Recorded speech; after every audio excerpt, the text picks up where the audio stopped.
let's get on to talking about moving averages. Now, a lot of people tell me all the time, moving averages are too simple. I don't use them. They're just a waste of my time. You can't trade with them. They're too simplistic. Well, it depends on what you want to look at. Almost every major indicator out there is based on a moving average. MACD uses a centerline moving average. Bollinger Bands uses a moving average with a standard deviation applied to the moving average. But there's many of them that all start out with a moving average. And there's many different types of moving averages. And they can help you understand price action much easier than just simply trying to look at a chart and interpret it all. Because the first thing a simple moving average does is it takes the noise out of the markets. They help you easily see whether an asset is moving up or down, and they help you see whether you should be, we have what we call green light, red light. You should only be taking a buy trade when when the price is above the moving average. When the price is below the moving average, you should only be considering a sell trade. Okay. It's not telling you where to enter trade, what to do, but red light, green light helps you along the way. Now, technical analysts have harnessed a wide range of indicators over time, but the moving average stands out due to it being so simple. You know, sometimes simple things are the best. By using it, traders can identify the price trends as well as important support and resistance levels. Now, a moving average is a lagging indicator. Don't freak out.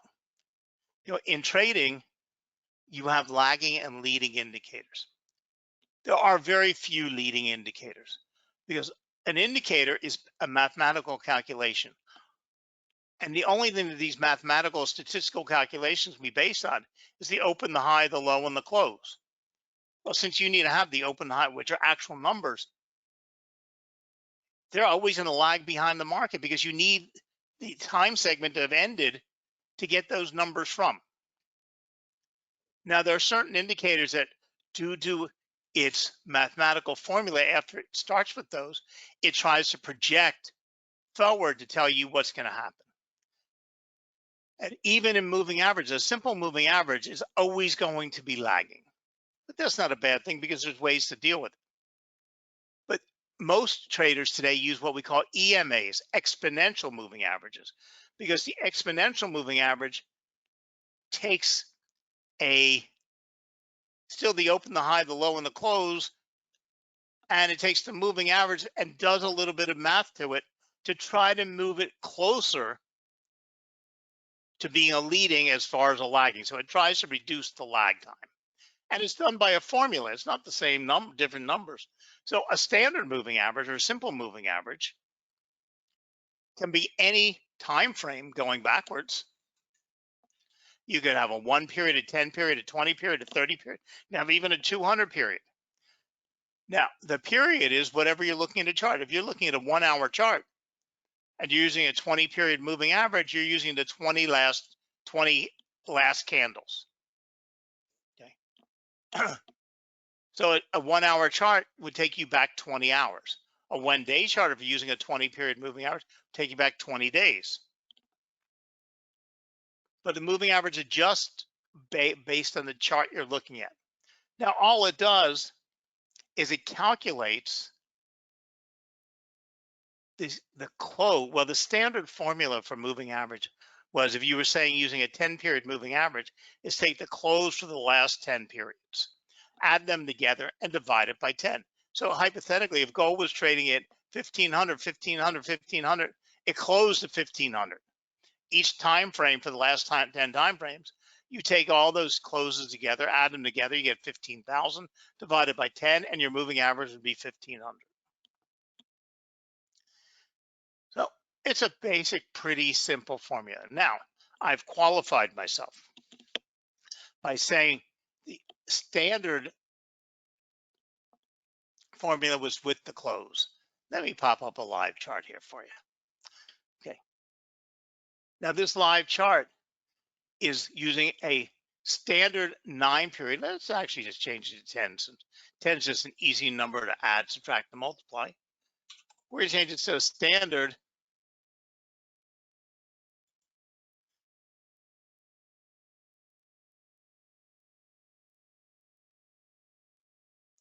10 period moving average. Oh, I typed in no wonder I typed in 910 instead of 10. There we go.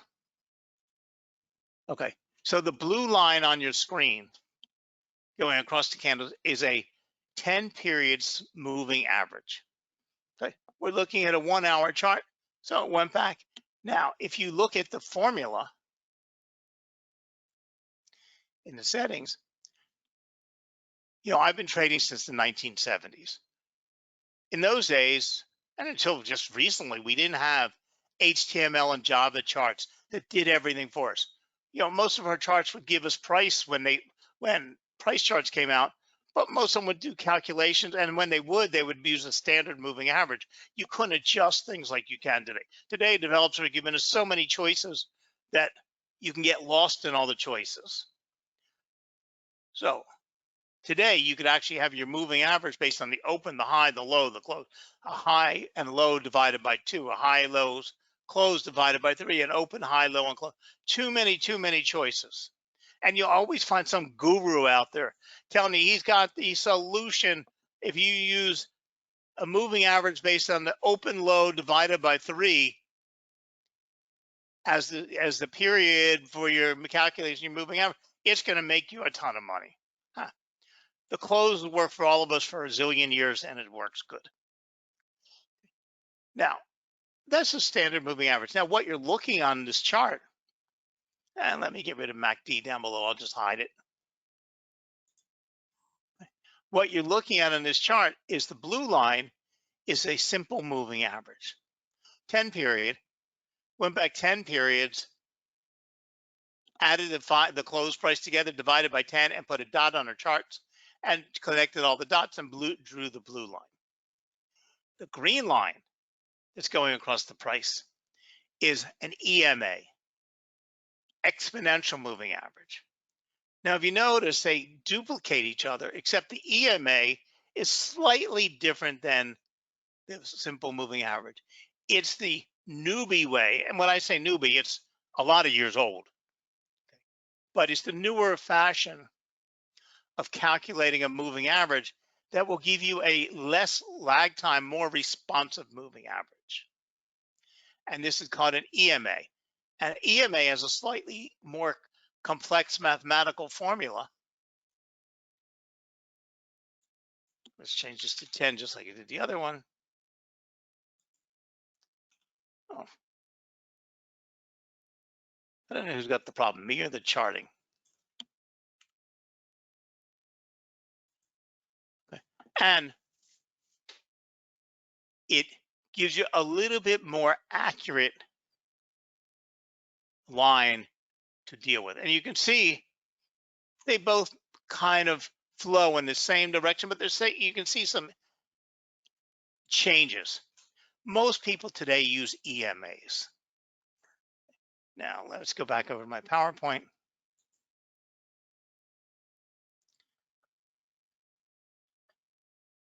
Now, an EMA is a little bit more difficult to calculate. You'll never calculate either one of them.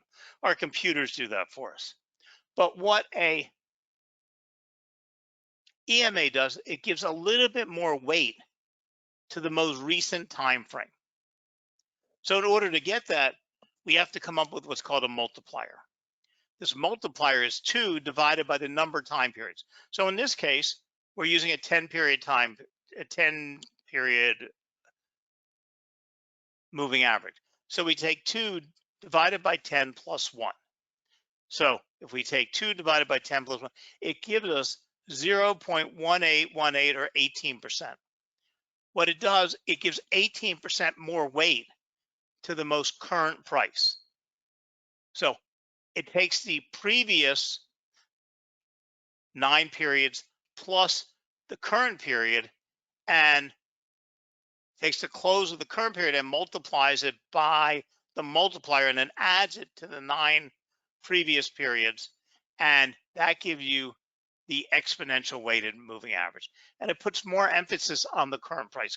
Because remember, if gold was trading at 1500, 1500, 1500, 1500, and gold in the most recent time frame dropped to 1400, if we added all those together, we get 14,900. Divide that by 10, we'd have $1,490. That doesn't really, that moving average, that doesn't really give us much information, because that drop of $100 in the most recent time frame is significant. So with an EMA, you would see a larger response because it's responding more or heavier weight to that most recent price decrease.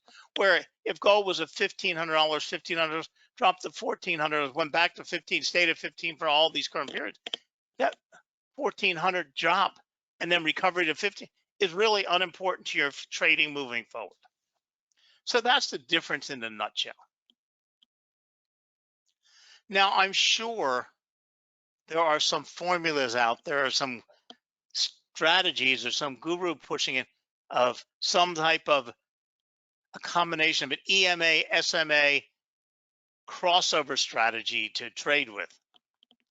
I don't know of any, but I'm sure there's somebody making one up out there. We also have volume weighted moving averages, which I'm not going to get into tonight because it doesn't help us in our trading, because we don't have true volume anymore. So a volume weighted moving average helps more in the stock market, where you're actually seeing the actual number of stocks or shares being traded. And then we have the newest one, the newest moving average, which is one that I've been playing with for the last year or two since I learned about it. And I really like it. It really it helps us getting away from the lagging and move to the leading, and really gives us some incredible results.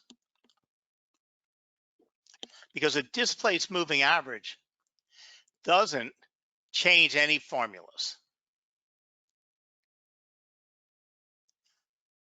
A displaced moving average helps us overcome or cheat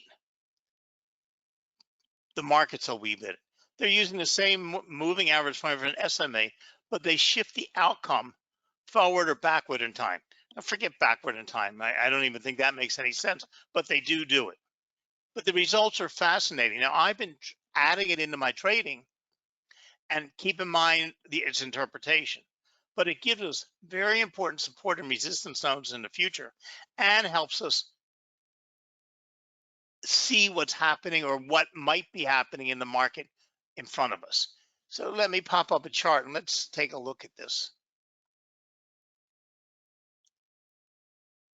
I've got a chart set up for us here with okay. Thought I had one set up with. We'll do it right here. So let me get rid of the EMA off the chart, and I'm going to add another moving average line on here. Okay, now you don't see two because they're over top. So let's go change this one to a 10 period also. And the one I'm putting on the chart right now, I'm going to change that one in color. Oh, let's pick a nice color. Let's use this. I want one that'll stand out. We'll use a dark orange, and we'll make it a very bold line. And let me also darken the SMA.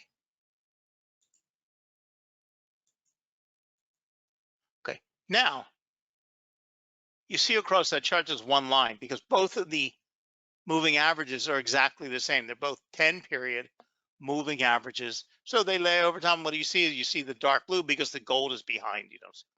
So I'm going to take the gold now, and I am going to offset it by 5 time periods. That's not changing any calculation.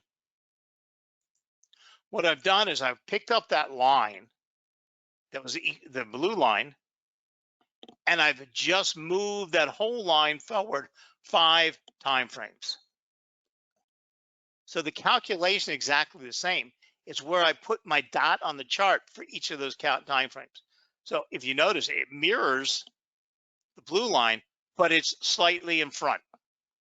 So instead of telling us behind the market what it's doing, it's giving us a view on what might be happening with the market moving forward. And I find in my trading that it becomes a very reliable indicator. It really does help us see where the market might be going. So now we've taken a lagging indicator and made it a leading indicator to help us predict the markets. And we can now use it in a more beneficial way.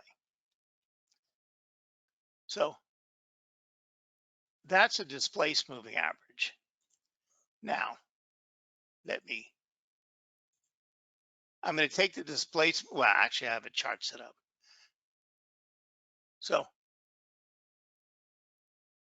on this chart,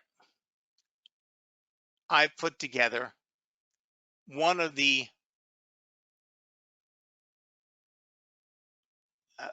I'm sorry, let's back up.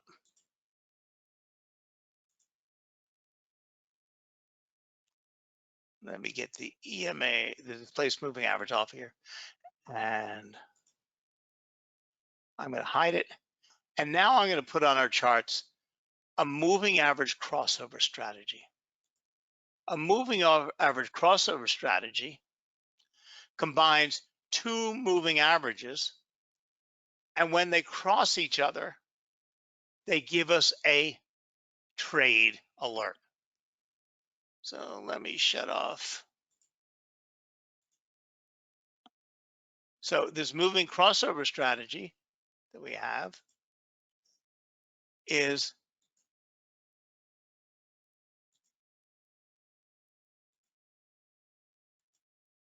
using a standard moving average, and when they cross one another, they give us trade signals. Now, it's up to you as a trader to decide what 2 moving averages. There's lots of standard combinations. A 9-10 and a 15-20, a 10-20, a 20-30, a 20-40, a 1 and a 5. Okay. You come up with what works for you and test it out.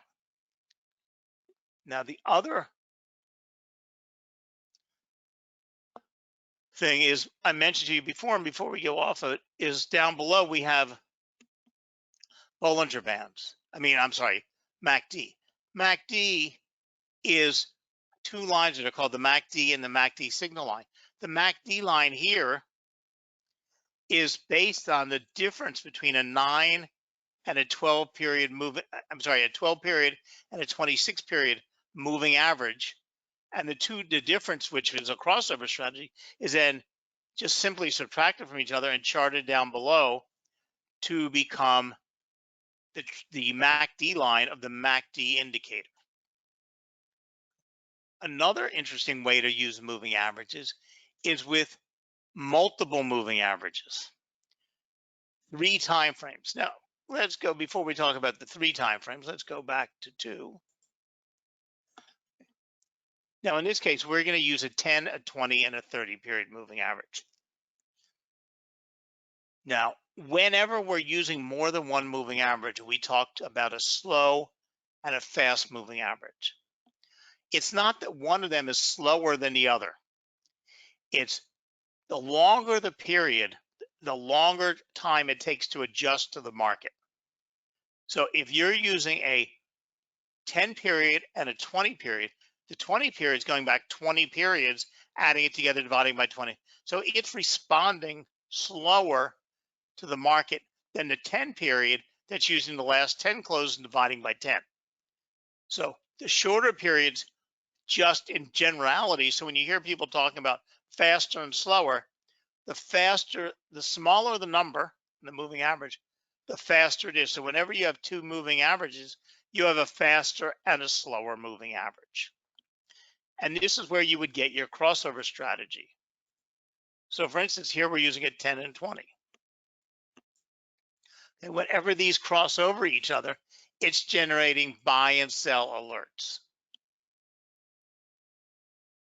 Now, some people have gone as far as saying that this price in between here, the two moving averages, they call dead man zone. You would never take a trade in between. You'd only take a trade above or a trade below. Now, a very interesting way of using moving averages is the combination of three moving averages.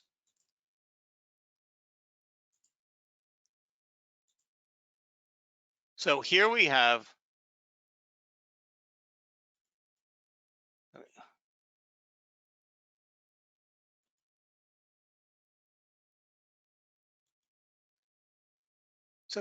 three different moving averages. The purple is our 30, the red is our 20, and the blue is our 10. And when we look at three moving averages, we can see some very interesting things that happen when prices fan out or get together, or when prices cross over the longer period moving average, or they cross over the shorter period moving average. And we can see some very, very interesting things happening that we could build into a trading strategy.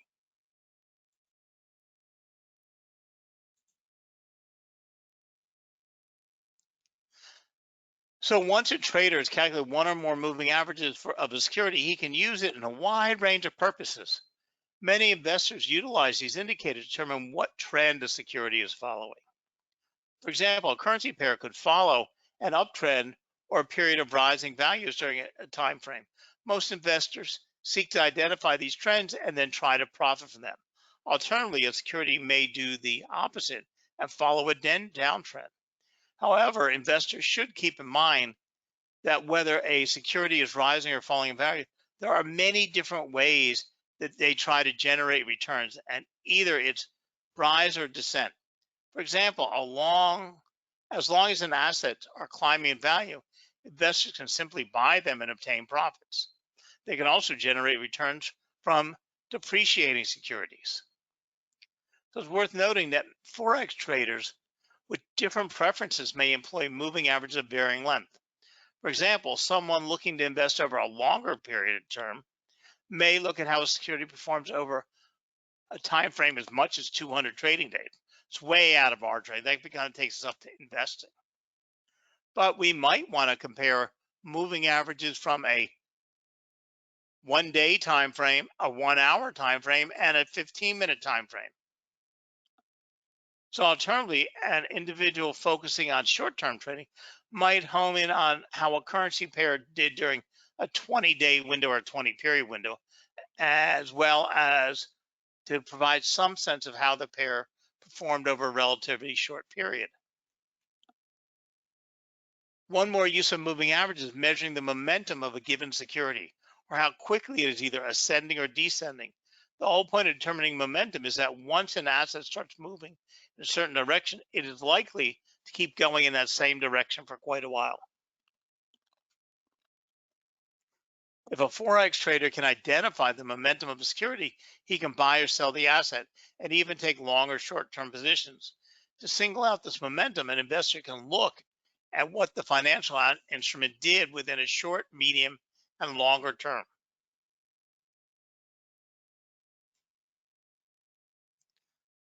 Now, one more benefit of moving averages is that they can be used to determine an asset's support or resistance levels.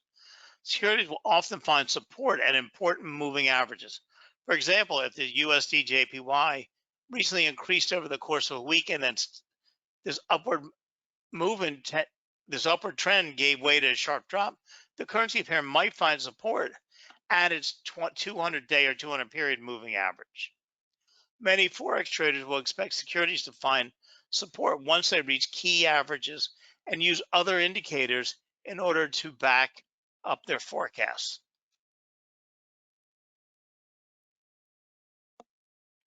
If investors take the time to master the moving average and the many benefits it provides, they will have access to a wide range of tools that they would not be able to harness otherwise. With these implements, Forex traders can make better informed decisions and increase their chances for meeting their investment objectives. In theory, there are an infinite number of simple moving averages. Now, if you're thinking you can produce some weird 46 period SMA to beat the markets, let me stop you now. It's important to use the most common SMAs and EMAs, as these are the ones that many traders will be using on the charts. While I do not advocate you following everyone else, it's important to know what other traders are looking at for clues. Now, we have moving averages that fall in all types of range. A 5-period moving average is what you would use for fast term trading, or what you might use to gather your entry point, but it's about the shortest time range you can find. A 10-period SMA is popular with us, so it means we're looking at a 15-minute chart. It's going back 10 time frames, so about 150 minutes. If you're looking at a 1.5 hour chart, you're going back 7.5 hours. A 20 SMA is the last stop on the bus for CFD short-term traders like us. So when you hear somebody talking about 20-day and 20 period, remember the moving average is based on the chart you're looking at. Now there's 50-period SMAs, and these are maybe you might want to look at them to judge midterm trends. And we've mentioned a couple of 200 SMA. If you're investing, you'd want to look at. For us, it's way beyond anything we'd actually need. Some traders will tell you to try simple moving average trading system where you buy and sell if price breaks the average on a closing basis. Unfortunately, this is not accurate. Oftentimes, stocks will tick over or under moving averages to only continue in the primary direction of trend. Now that I've given you just enough doubt before even attempting to trade with simple moving averages, let's review a few ways that you can earn profit with SMAs. In the end, it comes down to what you feel comfortable with, what your trading style will be. But when you're a short-term day trader, you need a moving average that is fast and reacts to the price changes immediately. So my recommendation is always to use EMAs and 5-period, 10-period, 20-period moving averages, depending on what type of chart you're using. But a 9 or 10 is very popular. A 20-21 is a medium term. 50-period is really pushing it out there. But here on this chart, you can see the combination of 3 EMAs, a 21 period of 50 and a 10. Now, if you were to use a 20, 50, and 10, it wouldn't change any difference. It would give you virtually the same thing on your charts.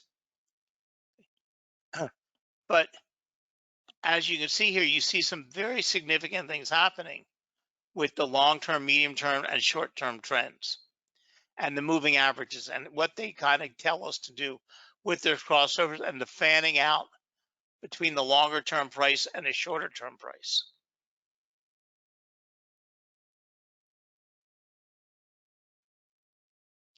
So now that you know about the differences between moving averages and how to choose the right period setting, we can look at 3 ways a moving average can help you find trends, ride trends, or exit trends reliable. Because moving averages will help us with trend direction and a filter.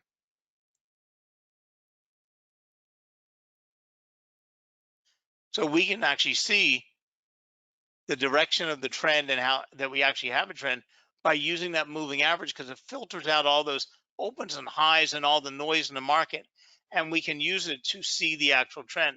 And when we combine a shorter period and a longer period, we can actually see that that trend is holding. The second thing moving average can help us with is, like I mentioned before, support and resistance and stop loss placement. So moving averages don't work in ranging markets. When price ranges back and forth between support and resistance, the moving average is usually somewhere in the middle. When the markets are in a sideways congestion. Moving averages really aren't so, it's not that they're not reliable. They don't really do much. They just kind of hang in the middle there.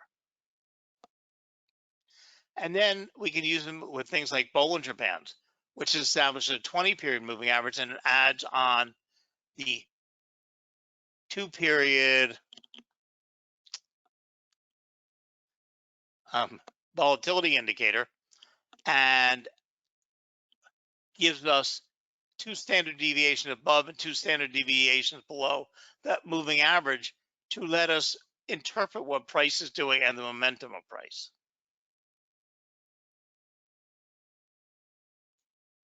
So I hope I gave you something to think about.